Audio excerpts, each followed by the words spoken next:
Dricus du Plessis, the UFC middleweight champion, acknowledges that his upcoming fight with Israel Adesanya may have racial undertones, but this is not due to anything he did or said. Du Plessis and Adesanya are set to feature UFC 305 on August the 17th in Perth, Australia. Adesanya gets back to the octagon against du Plessis, the recently delegated middleweight champion, who will make his most memorable title protection. I honestly do not think the racial overtones came from the fact that I talked about being the African fighter. I think those comments, and they were very just, after that stare down came from the words, "Adesanya screamed over the mic," du Plessis said. I think that's where that came from. Those were the racial overtones.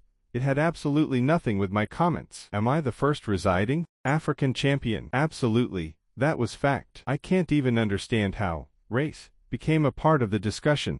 It makes zero sense. So yes, that question about the racial overtones was just, but it was all from his side, and he didn't conduct himself in a manner that not only a champion, but anybody, should put in front of the rest of the world. The ill will between du Plessis and Adesanya has escalated since their warmed stare-down at UFC 290 last year. During their focal point of the octagon face-off, Adesanya over and over utilized a racial slur, after du Plessis recently guaranteed he was the UFC's most memorable African boss. Only outings from one of the greatest battles of the year, ostensibly one of the greatest in middleweight history, du Plessis sees a portion of the dim topics encompassing the battle. Yet, he faults his adversary for making the racial accounts. Adesanya gets back to the enclosure interestingly since a misfortune to Sean Strickland at UFC 293. Du Plessis, on the other hand, beat Strickland to the title earlier this year at UFC 297.